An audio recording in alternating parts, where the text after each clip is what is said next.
Direttore Mariano Bella, un'ultima curiosità. Parlando sempre della vostra associazione, per curiosità, per capire un po' voi come vi state muovendo, quindi delle, diciamo, iniziative di pregio e rilevanti che volete mettere in luce della Confcommercio, visto che parliamo di Confcommercio Italia. E qui io come ufficio studi sono l'ultima persona adatta a parlare di queste cose perché diciamo ci vogliono più dei politici a riflettere su questo. Ma insomma, la Confederazione Nel caso dia ha anche un messaggio lanciato. al governo che cerchiamo di portarglielo in qualche modo attraverso anche il giornale. Sì, no, al governo il messaggio ora glielo mandiamo e su quello diciamo sono più forte. Sulle iniziative sono meno forte perché è un settore che seguo meno, però le nostre associazioni, sia verticali che territoriali, non stanno mai ferme.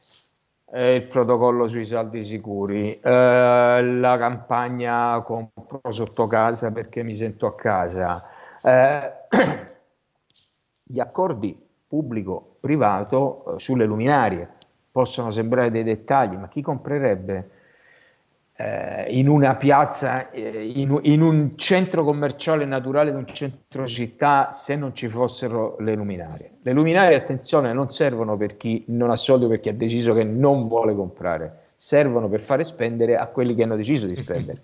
Perché se io non ho deciso di spendere luminarie, non Non si luminarie, non spendo. spende. Quindi diciamo, ci sono tante iniziative sul territorio e tante iniziative diciamo, delle nostre federazioni specializzate. Il messaggio al governo è abbastanza semplice: evitiamo la confusione dove possibile, ma insomma alla fine non è successo niente di grave secondo me con questa manovra di bilancio, sono molto positivo.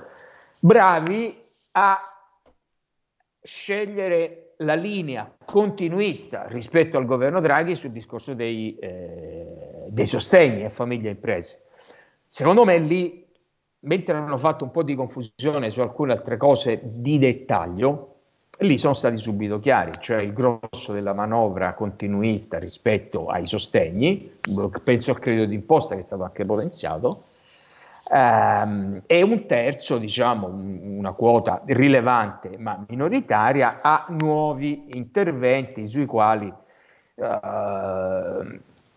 c'è meno da dire, salvo il fatto che forse se ci dicono dove trovano le coperture, perché questo purtroppo c'è un problema di coperture che non sono state esplicitate, il tema delle coperture è stato un po' Delicato, trascurato. molto delicato. Ecco, se dicono dove trovano le coperture è meglio per tutti, per assicurare un po' tutti, ma io credo che la linea continuista di sostegno a famiglie e imprese che ha funzionato, sta funzionando ancora adesso, e lo vediamo dalla fiducia del 23 dicembre in cui sia famiglie che imprese dicono sì, tutto sommato è una battaglia che pensiamo di poter combattere, questa contro l'inflazione, contro i costi energetici, contro la paura del futuro, anche con il contributo positivo del governo. Chiarissimo, chiarissimo.